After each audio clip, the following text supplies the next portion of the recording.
You're listening to a 58 Ember production. GIRLSCAMP,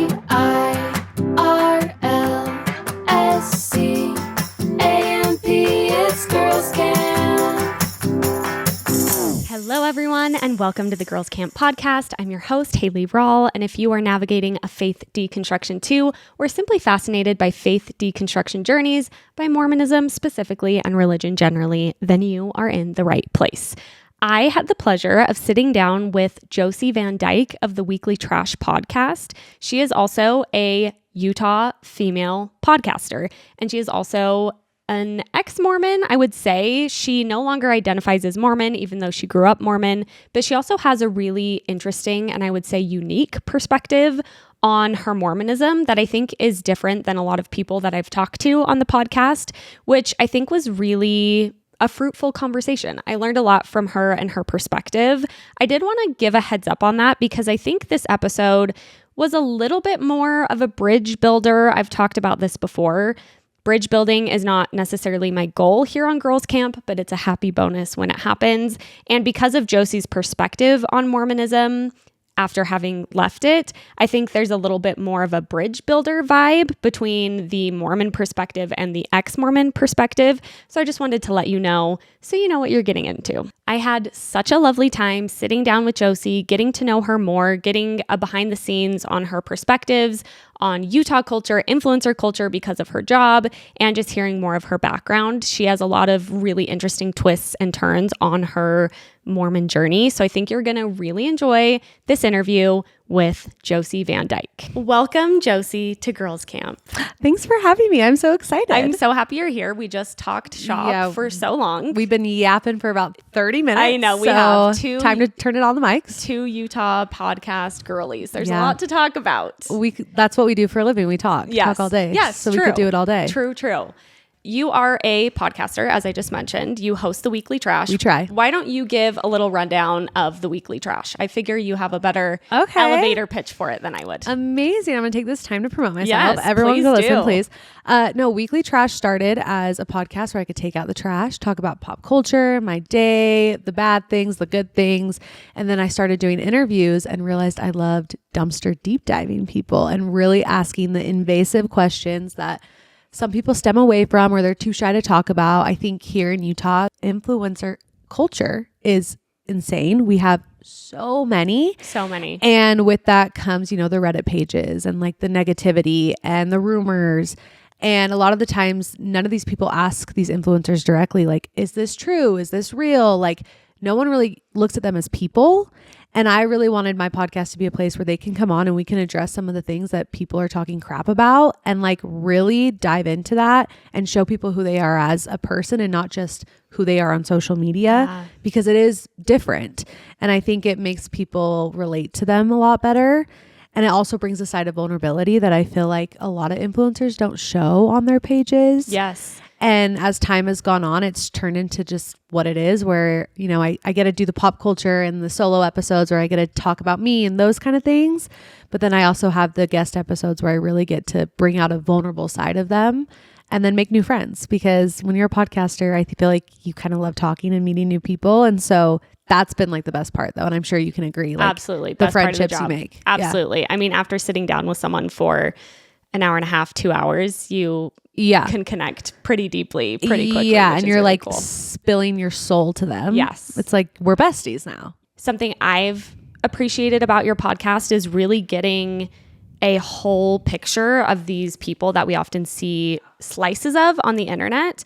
And then all of a sudden they're telling you about their daddy issues growing up or their childhood traumas. And it just, you get a fuller picture of who these people are, which I think is really important. Yeah. You start from the beginning. It's like, where are you from? Yes. Who's your family? Yes. And there's oftentimes a completely different story than maybe you would imagine by just watching someone's outfits on the internet. Sometimes even I'm shocked and I'm like, wait. I didn't know that about you. Let's dive deeper into that. Yes. Because again, I just go off of what I see on social media. So when I'm looking at them and deciding what I want to ask, it's going to be off of social media. And so when they surprise me with something that they've never shared and I'm like, wait a second, that's crazy. We need to talk about that. So yes, that's cool.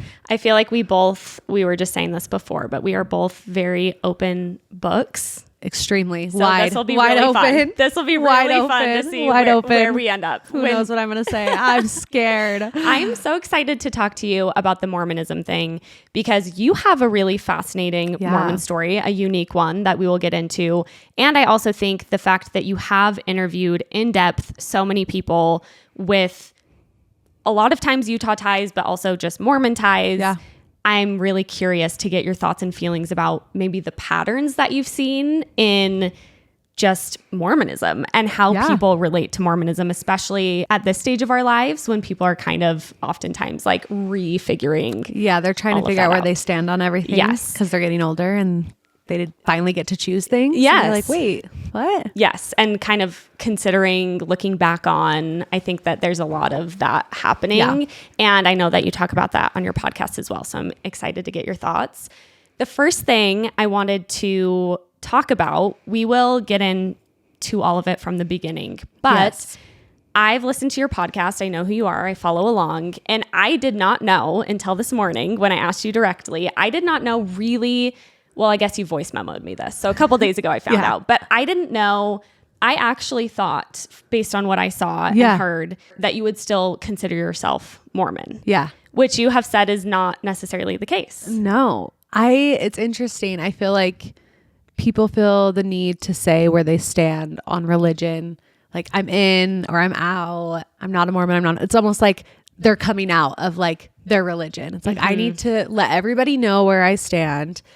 I've never felt the need to do that. And I think it stems from having a family with a dad that's not Mormon and a mom that is. And that's how they got married. That's how I was raised.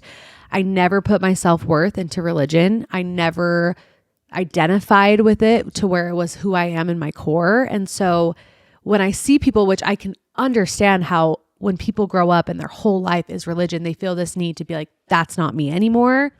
Don't bring it up to me, you know? Yeah. But with me, I've never felt that way because I'm like, it's religion. Like, I don't care. Like, I've never had a super strong testimony in the Church of Jesus Christ of Latter-day Saints. I've only had a testimony of God. Since like the Mormon Church does believe in God, I'm like, okay, if people want to think I'm Mormon, like whatever. But I wouldn't say I'm Mormon. I don't go to church. I don't wear garments. I don't pay tithing. I don't go to the temple. I don't do any of the Mormon things, but I've never felt the need to say I'm not Mormon. But it doesn't come from like I don't want to offend anybody, or I literally don't care. Yeah.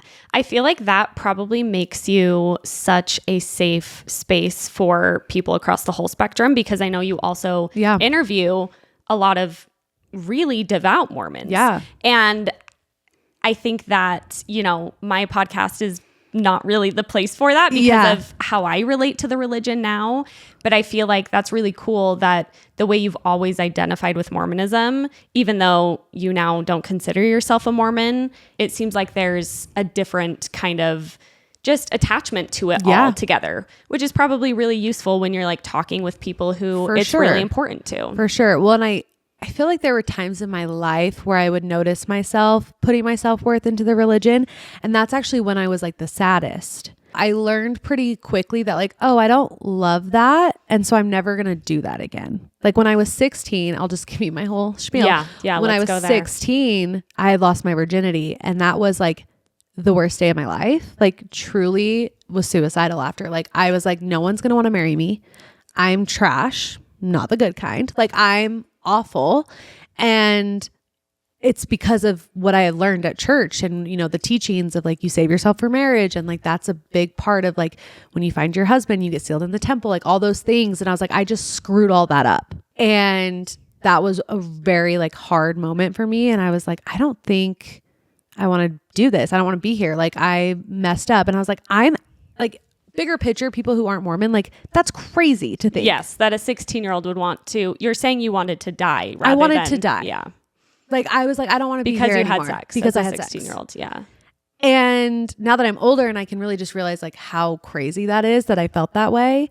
But at the time, I was like, okay, I need to go to my bishop. I need to do this. I need to do that. I need to fix this because I'm unworthy and I'm going to hell, even though they don't say you go to hell. But like, I just felt awful. And I remember when I finally like came clean, my mom found out. She found birth control in my freaking nightstand. I was like, because I kept having sex because it was a very toxic relationship. Also like non-consensual at times, like just really, really bad. I'm sorry. I think that's also can be more common in Mormon culture. Because they don't talk about it. I had nobody to talk about it to. Like I was the only friend who had even had their boobs touched, let alone having sex. Yeah. So there was nobody I could talk to about it. So, you know, I would go to Planned Parenthood, get my birth control. I was going to say, how'd you get birth control? Yeah, Good for you for being on top of that. Yeah, though. but That's also smart. I wish that someone in Planned Parenthood would have been like, are you okay? Like it was almost like they were kind of giving it out like candy. It was like, here you go, here you go, here you go. And no one ever was asking me if things were consensual, if I was safe. But I had nobody else I could talk to other than the front desk worker at Planned Parenthood. And I'm just like, can you please ask me? Because I'm too scared to say anything. But never ended up having a conversation about my situation at the time. But I would get my Planned Parenthood, birth control, Plan B, all those things. And I would hide it in my underwear drawer under like all my things. And one day my mom found it. And that's when like shit hit the fan. And she was like, what's going on? Where'd you get this? Like, I know your freaking pediatrician didn't prescribe you this. So like what's happening? Kind of came clean to her. And at that point I was ready to like end things, and things were just looking bad with this person. And so I started the repentance process. You know, you go to your bishop and you tell them what you've done. I remember I went in, I was so scared. And I had had a previous bishop that I loved. He was amazing. He was a close family friend. He was so awesome. So like not judgmental. And he had just got released. So it was a new bishop. So it was a new bishop. And where were you living at the time? Sandy. Okay. And did you grow up in Sandy? Yes. So I had that same bishop, like same family, my home whole board. life. Yeah. Okay. My parents still live in that house till this day. Got it.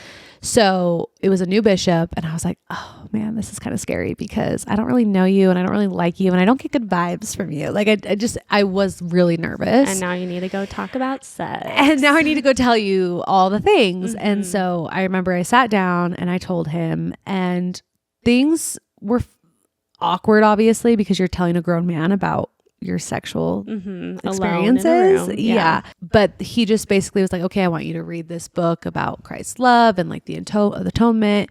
And you can't pray in your Sunday school class. Like if they ask you to say prayers, like I'll make sure to tell your teachers that like you can't say the prayers and you can't take the sacrament. And I was like, oh, that's embarrassing. Like, okay. So Can I ask before that next part, was at the time, so you're 16. Yeah. I'm imagining, as most of us as 16-year-olds, it sounds like you believed it.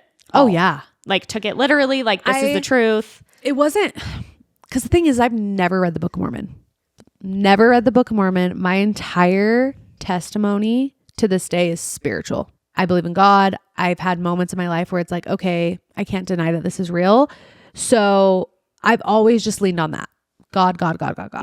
But the church itself, I just was like, I'm not going to look too much into it. And at 16 years old, I mean, you're not. No, in Sandy, Utah, you're not worried about what Joseph Smith was up to or any of that. Yeah. So I'm just like going off of like how I feel. And like, yeah, the temple is a beautiful sacred place. You do feel calm there because it's a calming place. So I was like, okay, yeah, I feel calm here when I do baptisms for the dead. Yeah. And I, at girls camp, when we would do testimony meeting, everyone's crying. Like I felt the spirit. Like I was going off of my feelings and not the doctrine. Yeah. And because I grew up in a home with a dad that didn't hold the priesthood, we didn't do family home evening. He did come to church with us though. Like he was every week. Every week. People thought he was like a full active member. Yeah. He actually even taught, which is when we had the other bishop, he actually taught a Sunday school class. Oh, interesting. Because he knew all the doctrine and he read the Book of Mormon and stuff. And so he taught a Sunday school class and he wasn't even a priesthood holder. Like that's how cool and non-judgmental my previous bishop was. Like cool. He saw my dad as this good guy and was like, yeah, you can teach them about Book of Mormon. Did your dad ever face pressure to convert from people in the ward, or did missionaries ever get sent over? Or was it just clear that that was not his thing? My dad's situation is really weird because he did get baptized at 8 years old. He lived in Arkansas and his grandfather was a bishop, but they weren't close at all, but he wanted all of his grandkids to be baptized. So my dad got baptized, but never a day in his life did he go to church. Did he read anything? Like it was just a traditional thing. Knew nothing about the Mormon church. Absolutely nothing. And then as he got older, he ended up working on the cruise ships as a scuba instructor. And my mom was a dancer on the cruise ships. Oh, cool. And my mom was a very active member. She is an immigrant from Uruguay, and her family moved to Utah for a better life and also to be Mormon, because in Uruguay at the time, it wasn't a very safe choice to be openly part of a religion as Mormonism. So they moved to Utah, and she ended up going on the cruise ships as she got older. They met, and someone was telling her, oh yeah, there's another Mormon on the ship. And she was like, no, there's not. Like, I would know. Like, none of you guys are Mormon. Like, my mom didn't drink, smoke, like goody two shoes, but yet she's in a thong dancing on stage. Hell like, yeah. So funny. Love to see it. But someone was like, no, this guy, like, you're here, he's Mormon, and he's like smoking a joint, like probably has an STD. And my mom was like, that guy's not Mormon, like not even close. But they ended up talking, and he somehow swooped my mom, and they ended up getting married. But like, she felt pressure in the beginning from her parents, because she had to tell them like, oh, I met this guy, and we're not going to get married in the temple. Like, we're just going to get married civilly. But I think she felt okay about it, and I think her family felt okay about it because he was baptized. And so there was this sense of, oh, maybe one day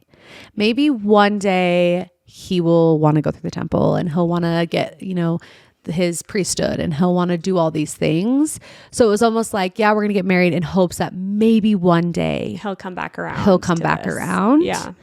But he obviously never did, and has no desire to. And I think as the years progressed, and the more they talked about it, I mean, they would have missionaries over all the time for dinner. And my dad's always been super open. My dad is a great example to me of not defining who you are in religion, because he does have a testimony of God, and he likes a lot of the values of the church, but then there's other things that he doesn't agree with. Like, he drinks, he, smokes weed, he doesn't pay tithing, there's things like that where he's like, not really great, but like, I believe in God. Yeah. And you guys all seem like good people. Yeah. So And I'll I be can here. relate on this level. Yeah. It sounds like both of your parents, in order to have a mixed faith marriage, especially at that time, and it sounds like quite a healthy one I mean, I'm sure there were challenges.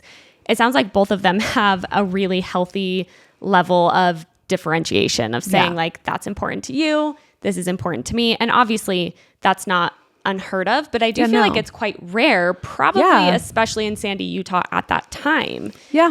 Do you feel like growing up in that environment with your dad not being a full member, was that ever confusing or hard for you?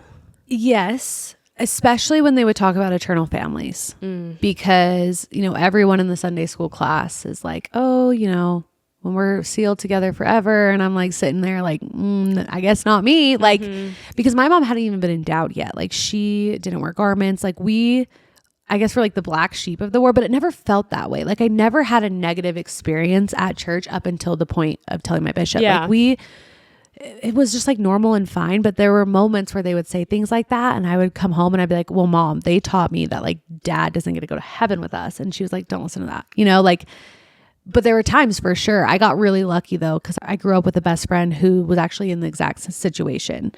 Her dad wasn't a member, but he didn't go to church with them. She went to church by herself with her mom, but like, we could both have this common ground of like, okay, they're telling us that we're not going to be with our dad when we die, but like, we both know that's not true. Like, good. That's not going to happen, you know? That's really helpful to have that, and to have that in your family culture, because you are getting messaging that's saying like, if they don't believe, if they haven't gone through the temple, they won't go to heaven. Yeah. But if you can have enough people around you being like, let's just ignore that part, or like, that's not so literal. Yeah. Don't worry. Yeah. Like, my mom, sorry to cut you off. My mom always said, she was like, the God that we believe in, like when we go to heaven, like we're all going to be together. That's wonderful. And so that's what I've just always thought. Like, I don't think my family ever cared about the doctrine, and maybe that's a bad thing. I think my mom now is more into the like, my mom is still very active, but like growing up, we never read the scriptures. I don't think my mom even read the Book of Mormon up until recently. It was more of like, oh, the church makes us happy and we have friends there. It's and a good community. We believe in God and let's go to church. Yeah, that's really interesting, because I do feel like that is uncommon. And I've talked to a lot of people now, especially a lot of people who grew up in Utah. And again, like, I have a friend whose parents were mixed faith as well at that time. But I feel like it sounds like your family handled it all really well in a situation that can be really, really tricky, particularly with how hardcore Mormons can be about, or how precious they can be about the doctrine. You know, it's not really a religion of like, it'll all work out and we'll all be with God again. Like, don't stress it. So I'm happy that you had that and then could still tap into the community. That seems like a best of both worlds in a lot of ways. No, it totally was. It totally was up until I was 16. Yeah. Let's get back there. Yeah. So you had sex. Your mom found out. Did your mom tell you to go to the bishop, or did you on your own accord want to go? No, actually. She was very supportive. I look back and I'm like, wow, my mom was way too good to me because I was a bitch in high school. Weren't we all? I still worst. Apologize to my mom. I'm really sorry, Mom. I was the worst. And especially at that time, like I was going through a very like traumatic relationship, very toxic, borderline like abusive. And so I was not in a good mental headspace, and all I wanted was to feel better. And I was like, well, every time, you know, I pray or I have moments where I can feel God close to me, like I feel better. Good. Yeah. And so I think the next step is for me to tell my bishop so I can go to the temple, because I really missed going to the temple. It helped you feel better. Yeah. Just that like peaceful feeling. Yes. Was your boyfriend at the time, the one you had sex with, was he Mormon? Yeah. Okay. Interesting. But like he was not like a good Mormon. Like everyone knew he wasn't a good Mormon. He was like it kind of wasn't a bad like, boy. Like he was never going to serve a mission. Gotcha. Like that was never in the cards for him. Gotcha. So my mom was kind of like, whatever you want to do, like if you feel like you need to go do that, then you should go do that. So she really let that be my decision, which is why I think she got so upset when I did end up going and telling him. And he told me, you can't pray, you can't do this, whatever. And I come home and I'm just kind of upset. I don't even know how it happened, but I went in for my second meeting with him and he was like, okay, I think, because I had messed up again. So I went in for another session. I was like, I'm so sorry. Like I messed up, but like I promised this time, like I'm never going to talk to him again. It was, again, very toxic. And he was like, okay, I think it's time we think about doing a council. And I can't, is that the right term? Yeah, it's like disciplinary council. Disciplinary council. I didn't know what that meant. So I was like, oh, okay. So I go home and I tell my mom, I'm like, okay, so he wants to set up a time for me to do a disciplinary council. And my mom was like, what? Because that's basically them deciding if you're going to get excommunicated or not, which is a huge deal. Huge deal. I'm not excommunicated. My records are still in the church. Yeah, like that's crazy. Huge. Yeah. And again, like I wasn't in doubt. I was 16 years old. Like I didn't make any covenants with the church yet. And I thought disciplinary council, I'm like, okay, maybe it's like therapy. Like I didn't even know what that meant. I wouldn't have known, even growing up in the church. No. I would not have known what a disciplinary council was. So my mom raged. Like she was like, absolutely not. And she basically told him, if you do that, if you make her go through that, we will never come here again. And he, was like, oh yeah, you're right. Like that was too far. We should just stay on the path we were on, and we'll give her 8 more weeks of, no sacrament, no praying in class. She could pray on her own, but not publicly. Wow. And he just kind of was the worst. He was not a good example of Christ at all. And it was really unfortunate because it definitely put a big black cloud over that process, because I just felt like a horrible human. Yeah. And then that was also at the time where like you would go to your friends' farewells and everybody's like taking the sacrament, and like my friends would joke and they'd be like, oh, not Josie. Like it was like a funny thing, but it was embarrassing. Absolutely. It was like, okay, yeah, everybody take the sacrament, but not me. Also, it's such a public, so for those who don't know, that's oftentimes if you sin like a serious sin, not even that serious sometimes. I'm pretty sure I couldn't take the sacrament multiple times growing up, but it's a really public thing because you take the sacrament, they're passing the bread and water down the pews and you have to just like pass it along, and people notice, like people will pay attention and see that. For sure. And I really dislike that because I can see, I dislike that whole thing. You dislike the church. Yeah. Let's just be real here. I'm on the Girls Camp podcast. Haley hates the church. I'm always like, that's not my favorite form of punishment. Like, we don't love that. But I feel like I can understand if someone believes in the repentance process, I can understand being like, hey, like you need to sit with this, and there's certain elements that, need to be taken away or something. It's just that public element of it feels really shitty because then people are just wondering, it's almost what was it? Exactly. Did she kill someone or did she have sex? Yes. Which usually if you're a 16-year-old, they're probably like, okay, she had sex. But it's like, you also don't need your Or maybe he just touched my boobs. True. Like it literally could have been anything on that spectrum. Yeah, true. And people are probably going to assume the worst thing. Yeah. And also, the whole ward should not be speculating on your sex life. But if As they a see minor, you not taking the sacrament, that's oftentimes like where people's minds go. So that's really tricky. And I'm sorry you had to do that. I am really, really shocked and blown away that he even mentioned a disciplinary council. That blows my mind. No, it was almost like, because again, the first time I went in, he didn't say anything. Mm-hmm. But it was like, oh, you came in and you messed up again? Like, we're going to have to do something like about we this. need a little slap on the wrist now. Like we need to really show you like you can't be doing that. And yeah, knowing what I know now of like what that means, it's mind-blowing. Yeah, that's mind-blowing. The fact that it was even brought up is really mind-blowing. Like, as far as I know, I mean, disciplinary councils probably happen most frequently, I would guess, when people cheat now, because that still happens all the time in Mormonism. So like if you cheated on your spouse after having gone through the temple, usually with kids, then you would have to go to a disciplinary council. Oftentimes people can get excommunicated. I don't know how frequently a disciplinary council leads to an excommunication.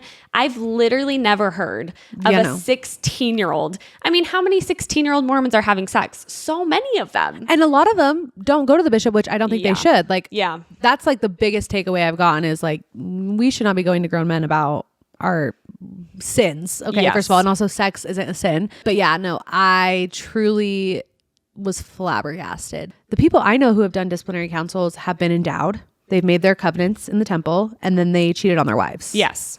That's probably the most. That's like the only people I know who have had to do that. Yeah. Or people who speak out, like a John DeLynn, who speaks out like very publicly against the church. How do you feel like, so after that, luckily, go mom, you didn't have to do the disciplinary council. You were 16 at that point. Let's talk through the rest of high school. Especially, I'm always really curious about that sexual shame. Yeah. It sounds like you kind of alluded to this just a little bit. It sounds like you were already kind of doing work at that point to be like, okay, I don't want to feel this way. Yeah. So I'm just going to have to detach a little bit from how the church is telling me I should feel. Yep. So there was this moment in between, like from 17 to 18 years old. So that senior year of high school, or maybe my junior to senior year of high school, where I still really wanted to like fit in like the Mormon bubble. I still wanted to be like the good girl that the return missionaries would marry, because again, you're going to high school with all these other girls who also have, friends that are leaving on missions, and everyone's going to their farewells and everyone's like, are you going to write them? Are you going to write them? And I wanted to be the girl that the guys would write, Totally. So I was trying to fit that narrative, and it wasn't until I graduated, because I'd got my temple recommend back. I was good now. And then after we graduated and I wasn't around that crowd of people being like, oh, what mission are you writing? And oh, like, are you speaking today in church, or are we going to seminary? Like once I left that bubble, because all my friends either went on missions or they went to college, and I ended up not going to college. I was supposed to play college soccer and I ended up not being able to. I played soccer in high school. Oh my gosh, I didn't know you were a soccer girl. Yes. That's so cool. Also, like soccer girls and podcasts kind of go together. Alex Cooper. She played college soccer. I did not know that. Yeah, kind of crazy. Wait, there must be something to it. Fun fact of the day. Yeah. No, but my GPA was a 1.9. Oh, wow. Because of all the things I endured with this guy that just made me want to skip school. I couldn't focus in class. I would just cry in the bathroom. Like awful. How long were you with that guy? Oh, I don't even know if you can say with. He would tell me it was like a day, but no, it was like a 2-year back and forth, off and on. Actually with, I would say 5 months. Those can do a number. Once I had left that kind of bubble and all my friends were gone, and I was like, hey, well, what the frick am I supposed to do now? I found a group of friends who weren't LDS, and I ended up living with them. And one of them was even atheist. So it went from like being around my Mormon besties who still haven't had their boobs touched to a group of girls. We lived in Sugar House. We had a little house.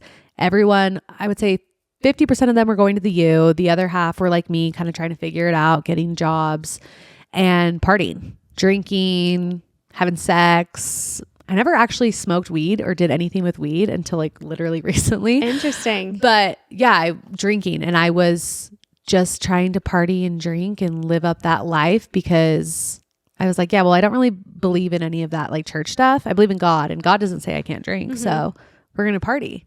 But that took me to a really dark place. And I go back and forth on whether it was shame and guilt from the church or just like, I wasn't doing good things for myself. I wasn't surrounding myself by like happy, not that those girls weren't good because they're amazing. I love them. But like the parties we were at. Yeah. The party scene just generally sounds like the frats it's taxing. And and like the gross boys and everyone's just like, ugh, you know?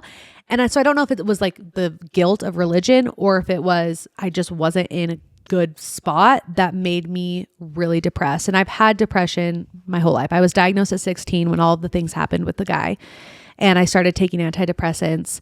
And I noticed it getting worse when I was drinking and when I was partying. And I actually, this is like such like a heavy topic. I actually tried to kill myself when I was living with those girls.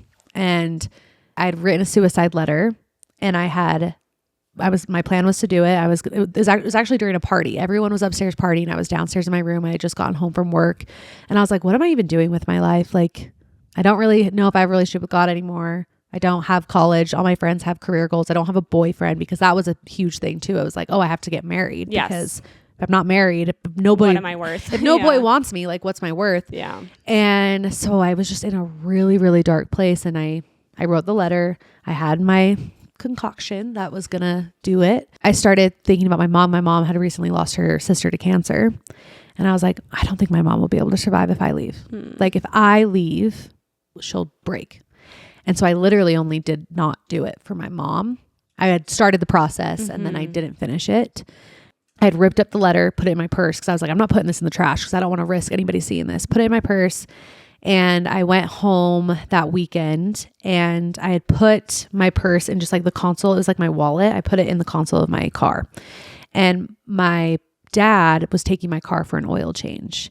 And he was very snoopy. Once I left the home and lived in Sugar House, they were very nervous about me because I started getting tattoos. They knew I was partying. They could probably sense too that you maybe just weren't feeling like very things great. Weren't great. Yeah. And so it was during Thanksgiving break, my dad took my car and he started snooping. And he snooped through my car and he found my wallet. And I think he was probably looking for receipts or something. And he found this ripped up letter. Wow. And he actually ended up taping it together, as my dad totally would do. He's very nosy like that. But at the end of the day, I'm glad he did. He taped it and he read my suicide letter. And he showed it to my mom, and my mom and him, were like, we need to get her back home. Like, she needs to get home. Basically suicide watch. So how long after the attempt was that? That was probably 2 weeks. Okay. So pretty soon after. Yeah. And they had me move back home. They put me into therapy, which is crazy. I don't remember. Like, I have like all of this like blocked out. It's like memories that I really don't have. But my mom's like, no, we took you here and you did this. That whole time frame is just a blur. I bet. And I moved back home, and I was like, hey, well, I'm not going to party anymore. I don't have a career path. I don't have college. I'm just going to lean towards the church again. That'll bring me back. That'll help save me and make me happy again. So I did the whole repentance process again.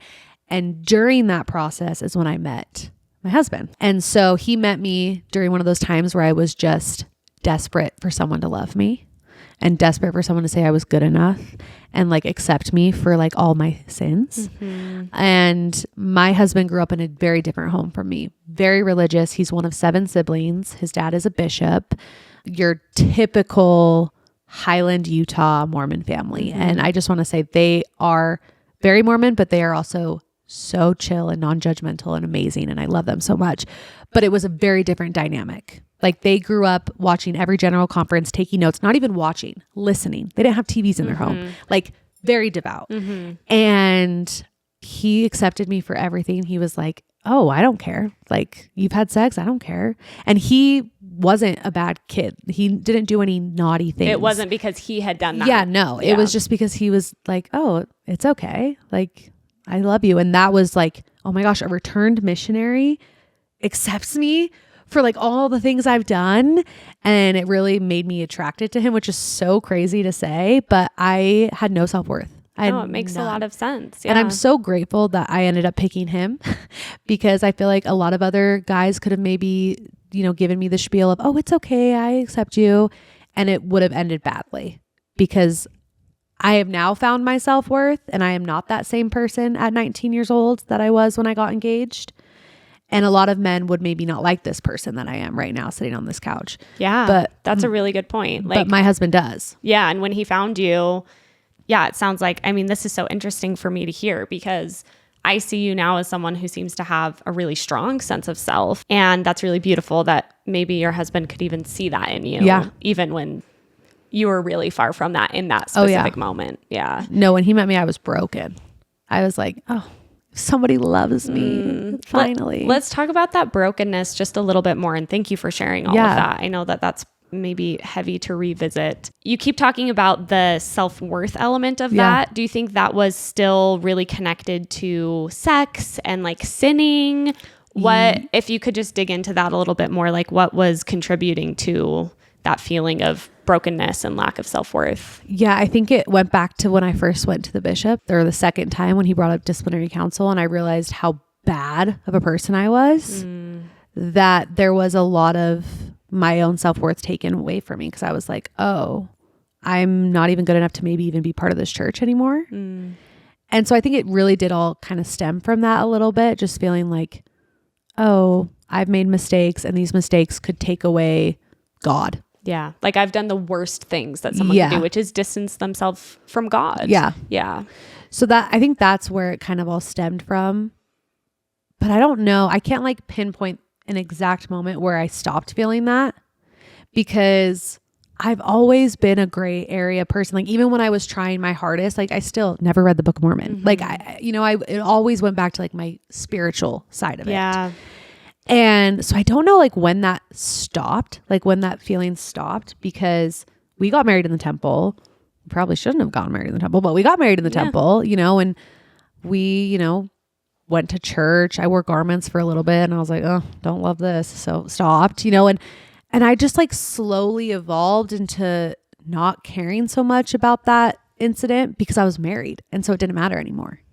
Yeah. And maybe that's what helped me like not feel that way anymore because I was like, well, I have a ring on my finger now. So I did like the one thing that they say you need to do. And I did it in the temple. Yeah. So like I'm okay now. That's so interesting because I'm thinking a lot about the distinctions between like when you were talking about your party phase. And I think this is something that can be really confusing as an ex-Mormon too, is it's really hard to have a clear sense of what's good for you because you're not very practiced in just doing what you feel is best. And you look at you as a 16-year-old, you probably were not feeling great because it sounds like you were getting taken advantage of sexually. That's not going to make you feel good.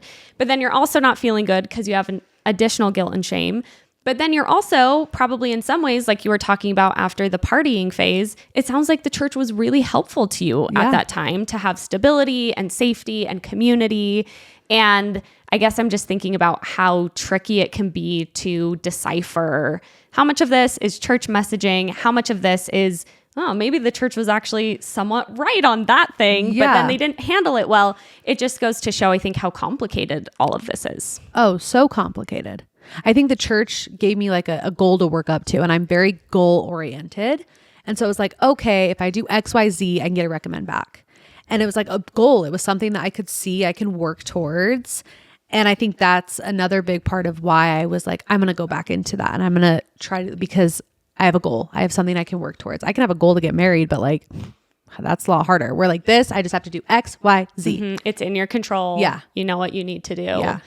Let's talk about getting married in the temple. Yeah. So you hadn't gone through, like done the endowment ceremony. Did anything come up for you? Because you also told me that's when your mom got endowed, right? Yes. So obviously when I told my parents I wanted to get married, they were like, okay, well, you're going to get married in the temple probably because he's Mormon and his family is very Mormon. And I was like, yeah, we're going to get married in the temple. But we wanted to do a civil marriage as well. We actually had a ring ceremony in the same chapel my parents got married in. It's that lovely. cute little chapel by the Capitol. Oh, so nice. That's where they got married. And so I wanted to do a ring ceremony there so my dad could be part of it because he couldn't be there. But I told my mom, you know, if you, I don't even think I told her. I think she just offered. She was like, well, if you're going to get endowed, I'm going to get endowed. Like, it's finally time. Because like I had said in the beginning, it was when she married my dad, it was always kind of like, will he one day want to do this? And it was at a point where she was like, I can't wait for you anymore. It's pretty clear you're not going to do this. And I don't want to miss my daughter's sealing. So she ended up getting endowed like 3 days before I got endowed. Wow. So that way she could be my escort or whatever. Yes. My escort when I went through, which was probably a horrible idea because there's so much you learn in the temple that she couldn't gather in 3 days. And then she had to come back like teach me. She's probably like, she's like, so thank goodness my aunt came with us and she basically was escorting both of us because we didn't know what the heck we were doing in there. And everyone told me to do like temple prep. It's actually funny. The whole temple situation, when I lived with the girls in Sugar House and was in my dark phase, they had found on YouTube a video of somebody who had taken a camera into the temple. I didn't know what went down in the temple, obviously. And they were all like watching it being like, oh my gosh. And I remember watching it with them and I felt so horrible. I felt so icky.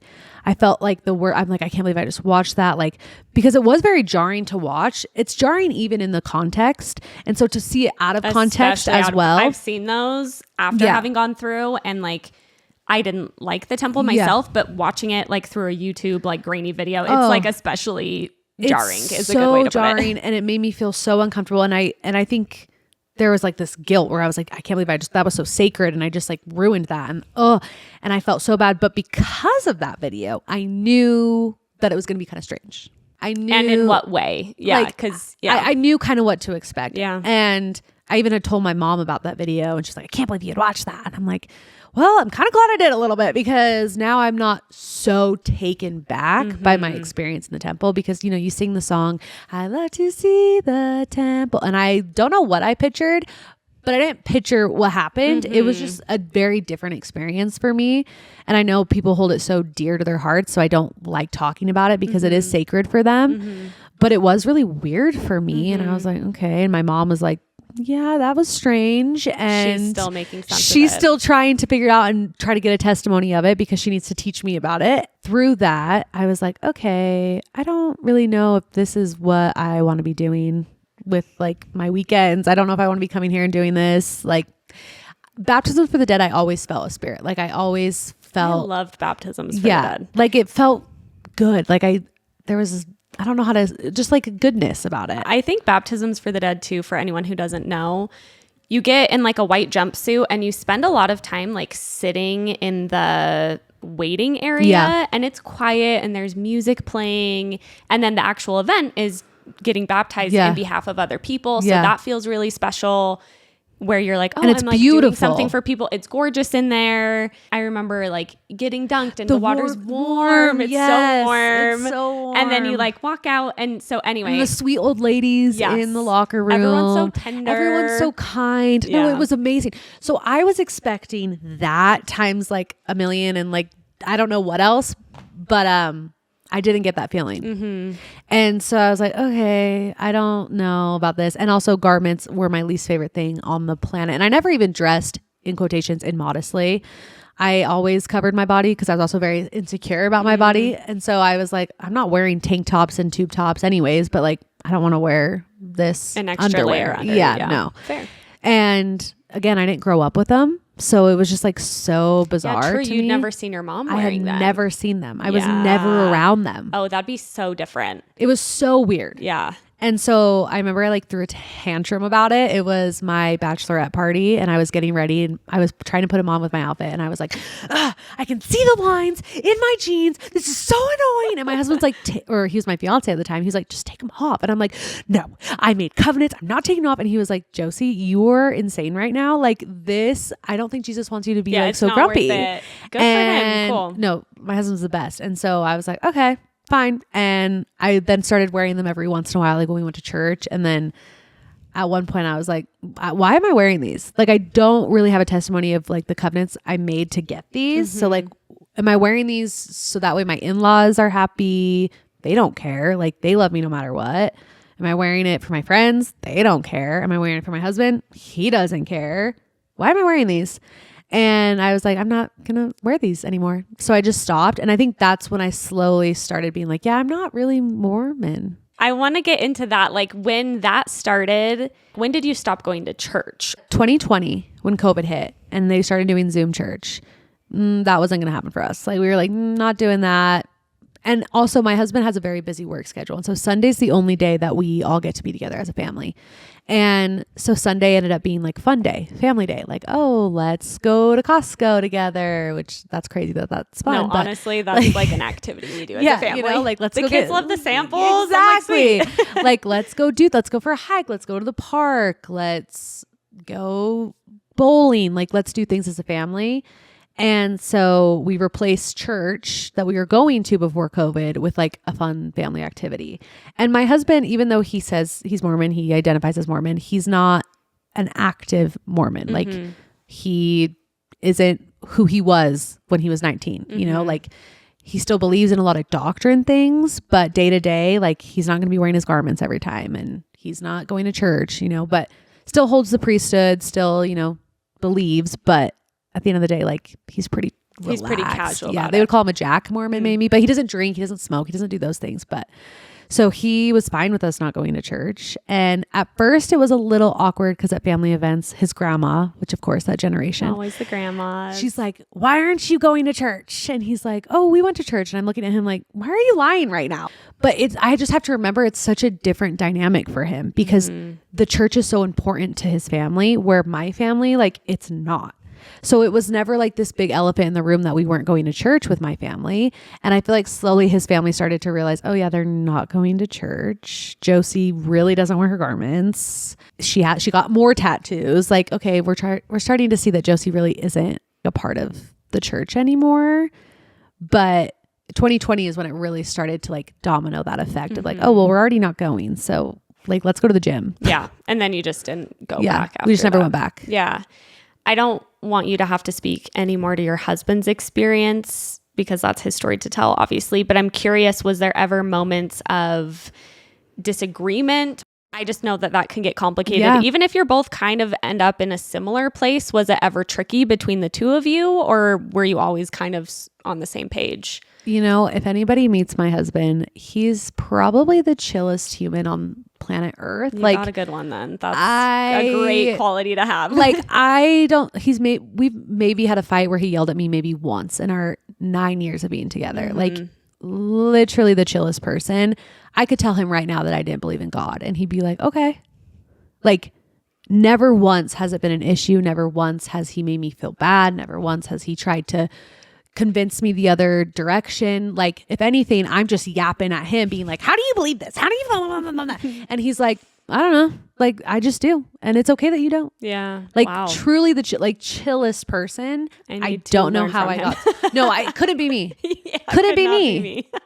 Like the antithesis of me. No, like, we are polar opposites, me and my husband. And at times that can be hard because I'm like, can you just like yell at me or like get angry, you're like, or get riled up, show some emotion? Like, I'm literally bashing you right now. Like, come on. And he's like, it doesn't matter to me, which is something I've always tried to understand about him. And I'll like try to get him to be like, no, like, please explain to me like how you still identify in this religion if like you don't do XYZ. And he goes, because, and like, that's his answer. And I'm like, okay, I just won't bring it up anymore, because if that's your answer, I don't want you to feel like I'm attacking you.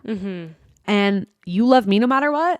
So I love you no matter what. And at the end of the day, like I said, religion doesn't really matter to me. So I don't know why I get so up in arms sometimes about like trying to figure out why he believes what he believes, because I don't really care. Yeah. But I also think it's like this worldly thing. I mean, you have this podcast where you talk about leaving the church, and like there's this need to feel like you have to say why you left, or you have to say why you stayed. And sometimes I get caught up in that, and I'm like, well, tell me why you're staying. Tell me why you know? Yeah. And he's like, it really doesn't matter. And I'm like, okay. It's interesting he has that approach too, having been so ingrained in it all throughout his life.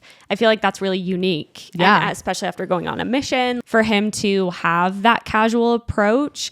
I think it's hard for a lot of people with like how a lot of people's brains work, especially if they feel like they've been like really deep in it.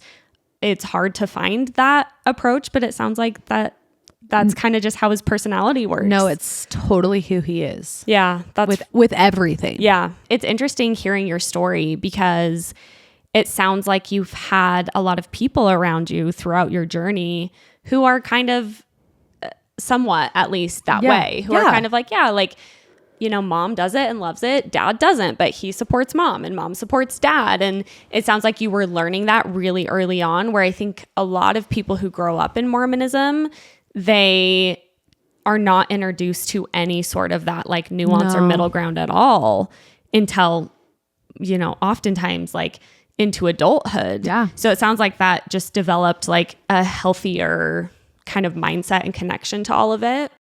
I'm curious with your whole story you shared. You've talked about where you stand now, like feeling, like you don't really identify with it anymore.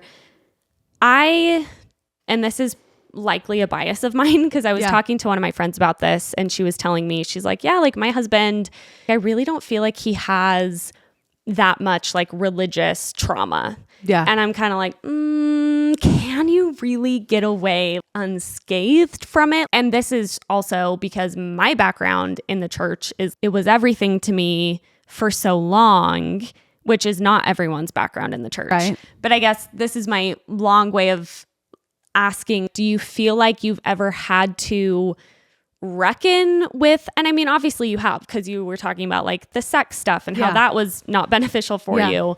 But do you feel like you've had to like dig into any of that or reckon with any of that? Or how have you unpacked, or have you not felt the need to, the Mormon stuff? Yeah. I haven't really felt the need to. And who knows, maybe in 5 years, I will have read the CES letter and I will have gone down the rabbit hole and I'll be like, oh my gosh, I can't believe I ever even said I was kind of Mormon. But I think it's a personality thing of me where I'm just like, you know what? That's going to take so much energy. Yeah. And it's also going to take a lot of mental toll on me. Like it could make me really sad. I don't really want to go to that place. I also am so busy. I have 3 kids. I'm trying to, have a podcast. I'm like, the last thing on my to-do list and the last thing I care about, honestly, is if I think the Church of Jesus Christ of Latter-day Saints is true. Like, I don't think it is. I don't believe in Joseph Smith. So I'm like, that's enough for me. Yeah. And that's like as far as I really get into it, because I'm so certain of those 2 things that I'm like, I don't feel a need to dive deeper into it. Yeah. But I understand how some people do. Totally. Because like you said, that was your whole world. You served a mission. Like you were so devout. And so to strip that away, you need to find the answers. You need to look into it. You need to know why things are the way they are. Or for me, I'm like, I just don't have the energy. Yeah, no, that makes so much sense. I think that's so valid. And something I'll have people ask me a lot is they'll be like, hey, like I've left the church, and they're like, I feel like a bad ex-Mormon because I haven't read any history, or I don't know XYZ things about how much money the church, blah, blah, blah. And I'm like, honestly, awesome. If you don't care, I think that's great. I love talking about religious deconstruction because I think it also shows so much about the variety of human experiences and the way humans relate to religion, 1, spirituality, 2, and you can kind of see that almost more clearly in leaving a religion, how people related to it in the first place and like what it means to them. And I think that's a really cool thing to look across the spectrum of people and be like, for some people, they'll spend probably their entire lives like unpacking church stuff, and like that's super valid. And for some people, I think it's also super valid just to be like, some people just, for me, even when I first left the church, the main reason I left was I said like, it just doesn't feel right for me anymore. Yeah. Like I just don't feel, it doesn't feel like it fits. what a beautiful reason to just like move on from something. I also think that some people see their journey from Mormonism almost just as like a moving on, like a growing out of. And in some ways, like how you're describing your husband, it sounds like he's just kind of grown past a certain way of identifying as Mormon, and now he just identifies in a different way. It doesn't sound like as much like how I would maybe characterize my experience is I felt like I had to like undo and deconstruct. It didn't feel like I could just like move forward. And I had to kind of do, and I'm still doing some of that work in order to move forward. And anyway, I just think it's always really fascinating to hear that variety of experiences. Yeah.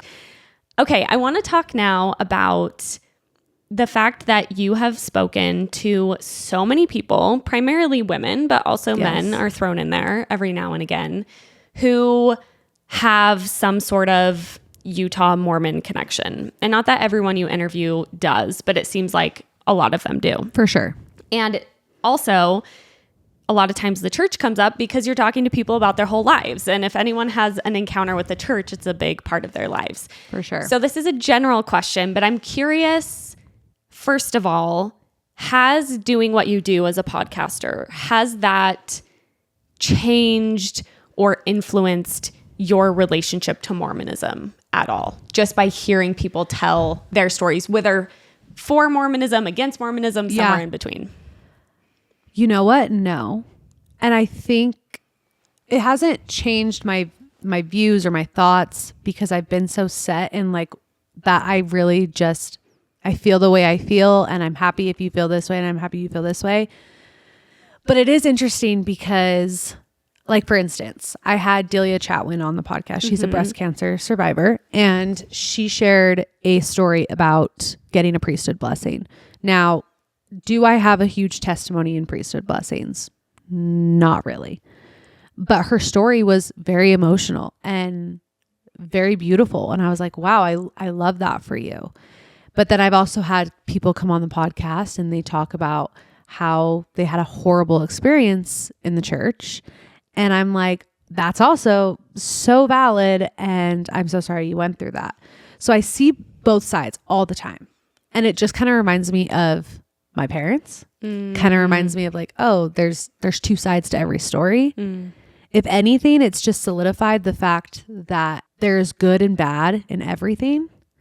And if some people want to choose to just focus on the good, then I love that for them. And if other people want to be like, well, the good doesn't matter because the bad is so bad, then I think that's great too. And I try to be as neutral as I can because it all stems back to me just being like, I've never identified with the religion. I've never believed in the religion side. I don't believe in organized religion. I believe in God. But then I've had people come on who don't even believe in God. And I'm like, I love that for you too, you know? Yeah. But it's beautiful to see so many different people come in and feel so passionate about something. And it just kind of shows that we are all so extremely different, and people can be given the same walk of life and still come out feeling totally different about a situation. And I feel like with Delia specifically, like she's been given a situation where she has cancer. Like I would hate God. I'd be like, what? And then you still believe and you still believe in the church. Like, wow, that's powerful, you know? So I try to take everyone's experience that comes on that has their story and be like, that's really powerful. But I don't ever let it affect how I feel about a situation. Like hearing Delia's story was amazing, but that didn't really change how I feel about a priesthood blessing. It's not like it's going to convert you. Yeah, no. Or someone's going to convince you like not to believe in God because they don't. But it sounds like you just really appreciate hearing like various perspectives and meeting people where they're at. Which and maybe that's really boring. Beautiful. Maybe that's boring of me. Maybe I'm a chameleon. Maybe I'm a pussy because I don't stand my ground and I don't freaking go, you're wrong. But like, I feel like there's just so much of that. And like, I think what you do is amazing because there are so many people who need you. They need someone who is going to speak to them because there isn't a lot of podcasts that are helping deconstruct a religion that they spent their whole lives in that isn't so like, ew, and boring and ran by a man. Like we need Haley Rawl for that, you know? So I think a lot of times people tell me I'm a chameleon because I can shape and change into the person I'm in front of. But I feel like that's actually a really beautiful talent of mine. And I actually really like that part of myself. And I try to lean into that when I'm podcasting and when I'm interviewing people, because I think the best way to really get to someone's heart is for them to feel safe with you, feel comfortable, feel like there's some part of them that they can relate to you with. You can put 10 random people in front of me from all different walks of life, and I will try to find one thing that we have in common, one thing that we agree in, one thing that makes us alike. And that's just, I don't know why that's a bad thing, but some people think that is. And I try to just be like, well, sorry, but not sorry. No, I relate so much to that. I think that I actually had someone who I interviewed. This was way towards the beginning of the podcast. And this has been such an interesting journey for me around all of this that you just described, because I think there's a time and a place, right? Yeah. And I think that there's a time to, like, I just went on Dr. Phil. Yeah. I was ground. literally asked to go on there and like stand my ground and say what I believe. So I did. But I also think that sometimes I'm always kind of oscillating between, I just don't think it's valuable as much as we sometimes think it is to be a contrarian just to do it, like to devil's advocate or just to like, and so it is interesting with religion, because although I interviewed my mom and sisters, and I interviewed someone who like really strongly believes in Jesus, but for the most part, the reason I like to interview people who are no longer identifying at least super strongly with Mormonism is because I don't want to bring someone on and have to like push back on them. I don't want to do that. Like that's not, and I think some people might find that surprising, but like I talk with my mom all the time about her experience as a Mormon. And in that moment, I'm not Girls Camp podcast. It's like, I'm talking to my mom.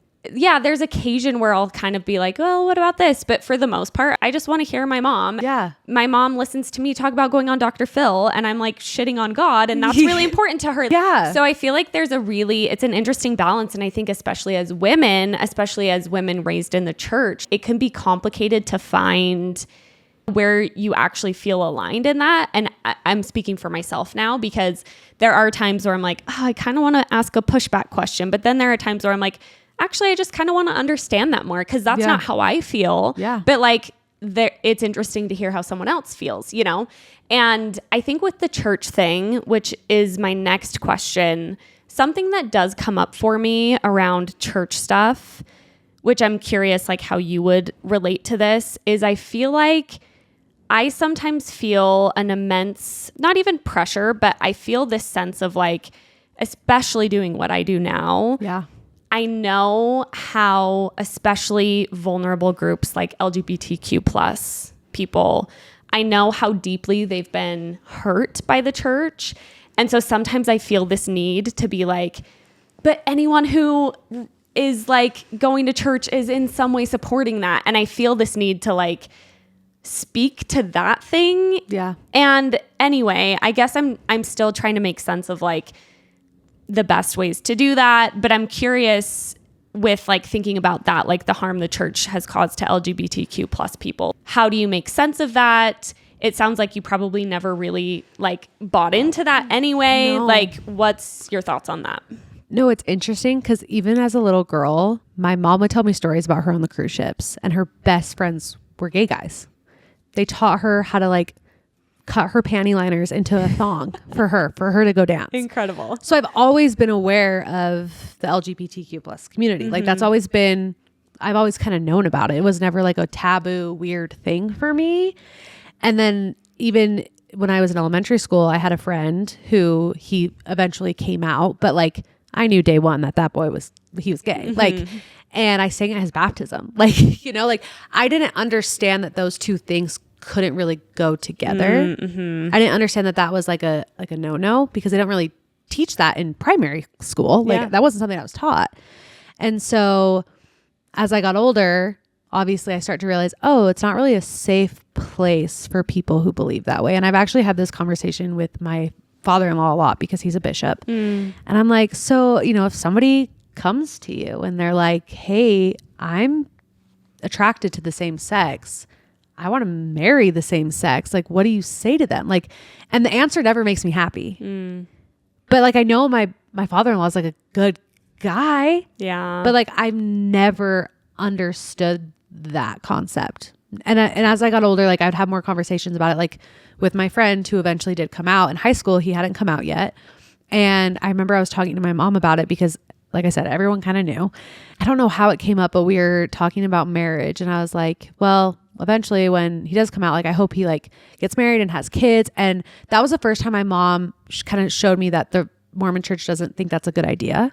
Because she was like, well, I don't know if he'll have kids. And I was like, what do you mean? And she's like, well, you know, like that's not really a good thing.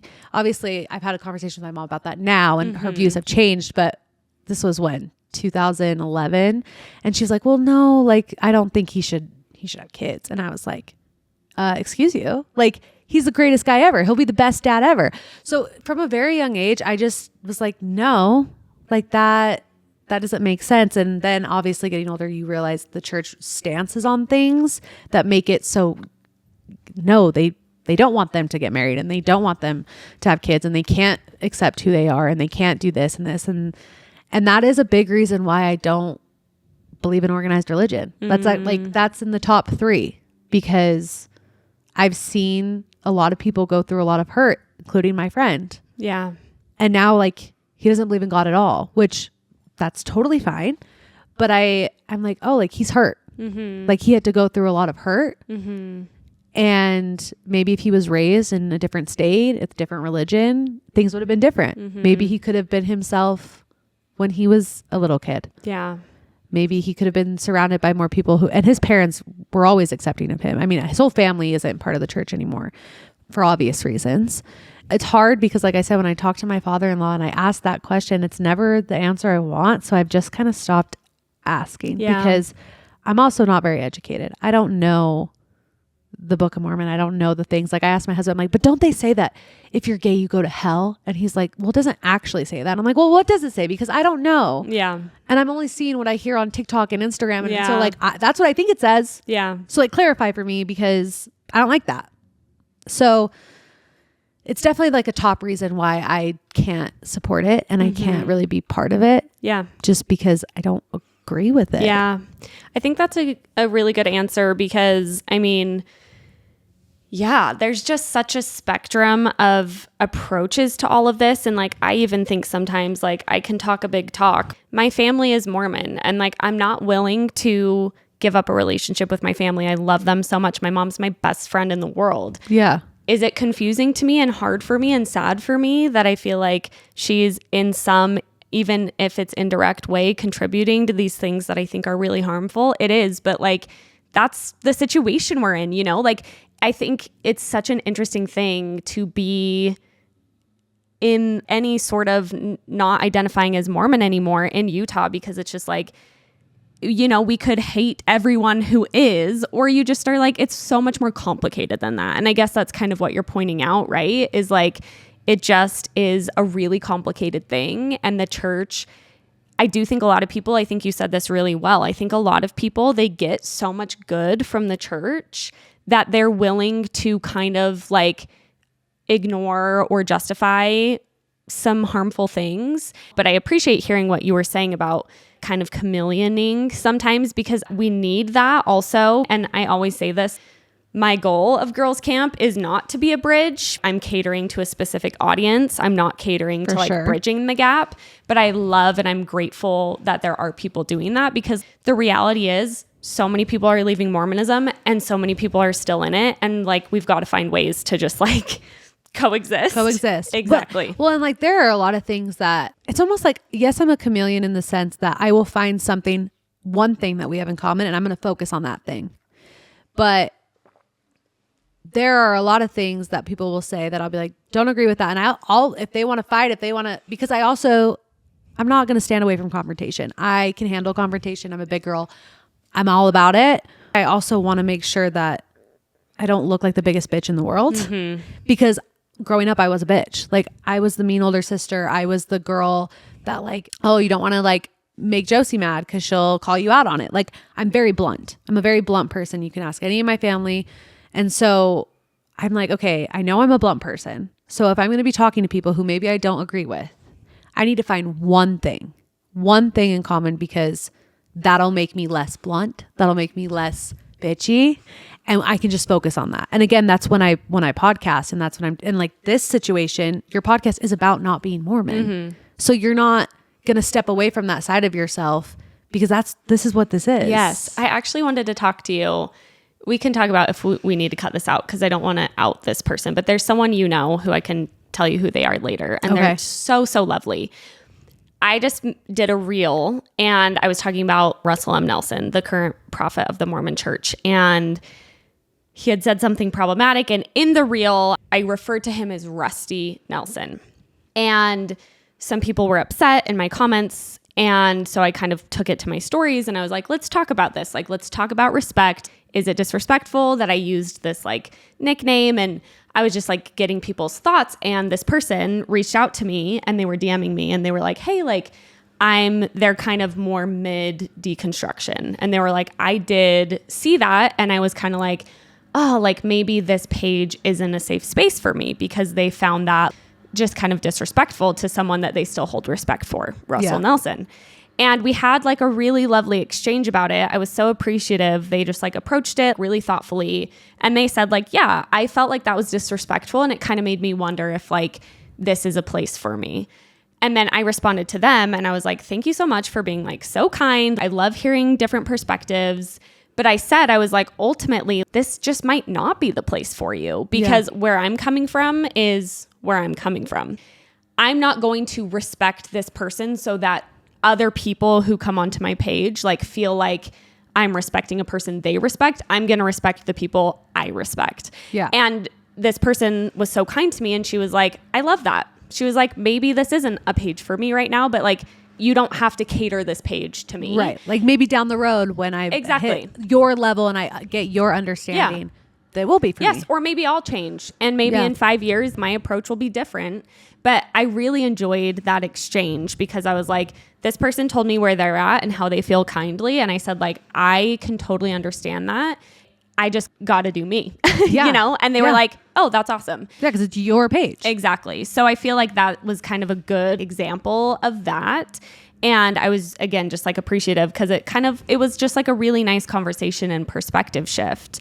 So I feel like that's something that, I'm always kind of checking in on. And I really admire you, because, I mean, you were saying you have that ability to connect, which I think you do. But I also feel like you are willing to ask uncomfortable questions, and like kind of what you were saying when you were pitching your podcast, like it's really hard just to be able to get in there and ask hard questions. I think that that's something I really admire about you. And I think that's something I really admire in women, because I think we've been taught, or at least I felt like I was taught in Mormonism, like, don't rock the boat. Like the worst thing you can do as a woman is to rock the boat. Well, and that's where my bluntness comes in. Like, that's where I was always told I was too much. I was always told I was never the quiet girl at church or school or soccer or anything. Like, I was always the loud one speaking her mind. And it's a great thing. And I see it in my daughter, and I'm like, don't change that. And that's why I love that podcasting is like what it is, because it's giving me a way to be that. Yeah. And same for you. Yeah. I think so many women are scared to speak up. And there's men too, but mostly women. Men might need to be encouraged to pipe down, if we're being honest. like women, it's like, okay, am I going to say the right thing? Am I going to say the wrong thing? And am I going to offend? Am I going to offend? And on that note of offending, I think part of cancel culture, and maybe you'll disagree with this, maybe we can hash it out here. But like, I think women cancel women. Men don't really cancel men. And so it's scary to speak up, because you're speaking to your people, your women, but then women can also tear you right back down. And that's intimidating. And so we learn to just kind of be like, okay, keep the peace. Let's just be quiet. I don't want to be catty. I don't want to start confrontation. Because again, all the confrontation that you're having online, is it mostly women? Almost always, yeah. You know? Well, and men, if men say something, but it's they're usually just like, okay, bye. Yeah, it's like the dumbest, but like the actual people who are giving you, intelligent feedback or like whatever. pushback. Yes. It's like, oh, that came from a woman. Yeah. You know? Yeah, it is really interesting, that aspect of things. Okay, the last question I want to ask you is your theory, because I just love hearing people's theories on this. Yeah. Of why so many Utah Mormon people become influencers. I feel like you'll have interesting insights as someone who talks to many influencers. Yeah. One, I think the perfectionism that is in Utah culture. You strive. Like if you don't have a home, a car, if you're not making 6 figures by 25, what are you doing?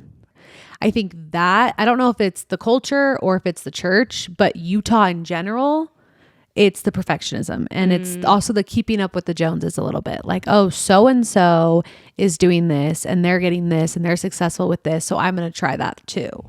And maybe it's in other states. I don't know. I'm a Utah girly, but like, I think we copy each other a lot. We mimic each other a lot. It's like, oh, she wore these. I'm going to wear these. Now they're wearing these. Now everyone's wearing these. It's a really insulated community. Yeah. It's very tight-knit. So it's like, oh, she's now making money off of TikTok. I'm going to make money off of TikTok. Like I have good content. I have a good house. I have a good car. I have good, cute kids. I have a cute face. I have a cute husband. It's like domino effect. It's like once one starts doing really well and then the next one, and then they work together, and that's how Mom Talk gets created. You know, it's like, you see success in everyone else and you want that too. And you also see that you are perfectly capable of doing that.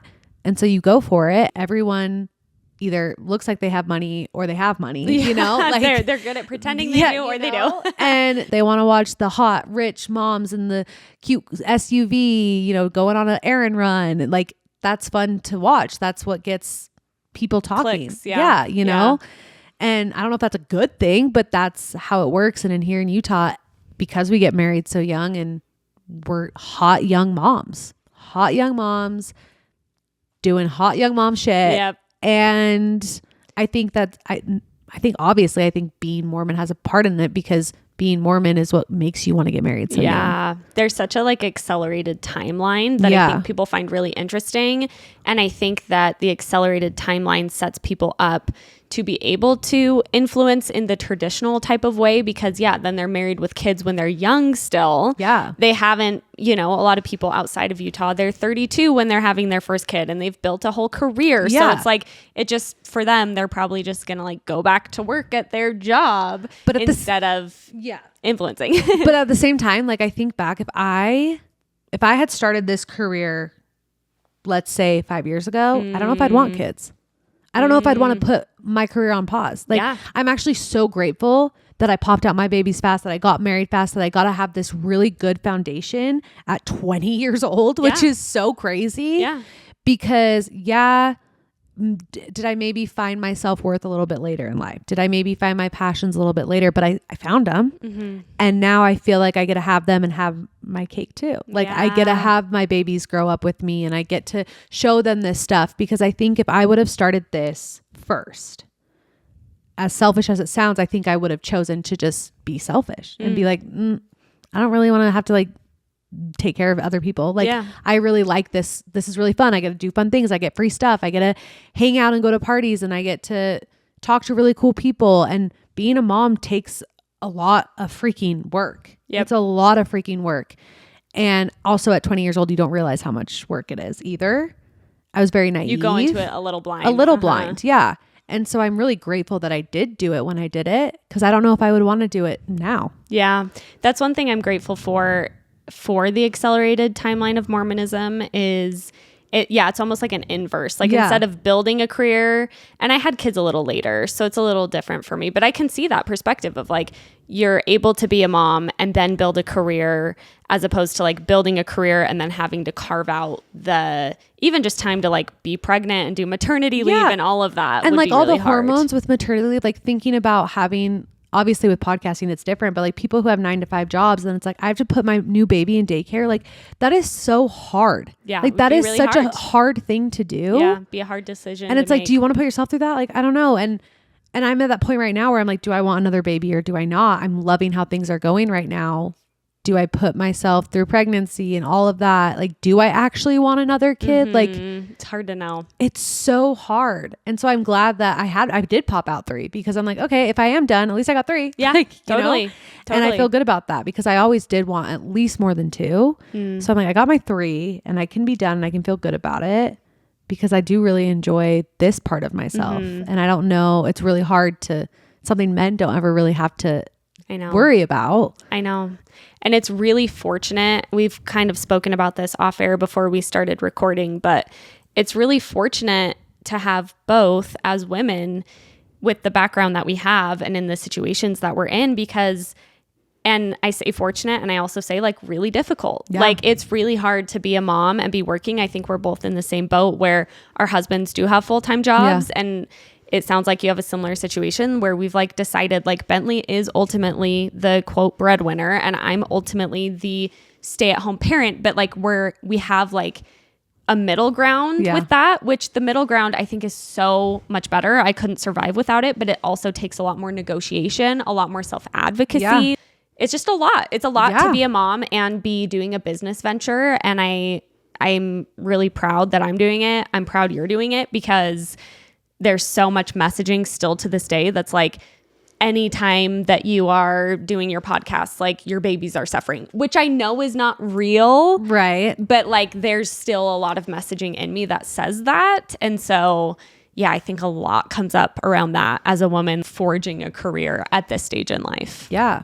Well, when I look at other 28-year-olds, because I'm 28 and I'm like, you don't even have a husband yet. Like you're still you're still out there. Yeah. And I got 3 kids, a husband, 2 dogs, a mortgage. Like, yeah, that's Utah. Yep. Like, Welcome to Utah, baby. Welcome to Utah. Love it. Speaking of, last thing I just saw, we took a tiny little break. Yeah, we did. Secret Lives of Mormon Wives, season 2. Season 2. You've interviewed Obviously so many of those women. So everyone, I will link Josie's podcast, The Weekly you're the Trash. best. If you haven't heard of it yet, you're living under a rock. Go listen. There's lots of good content generally, but there's also really good Secret Lives of Mormon Wives interviews.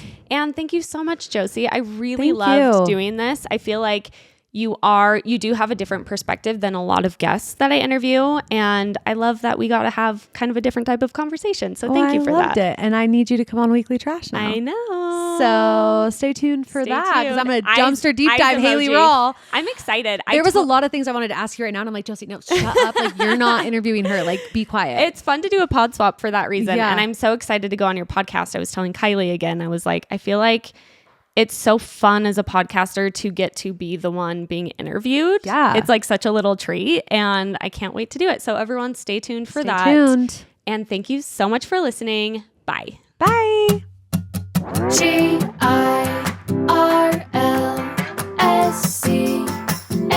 It's Girls Camp. This has been a 58 Ember production. For more shows, please visit the 58 Ember channel, 58ember.com, or find us at 58 Ember Media on socials.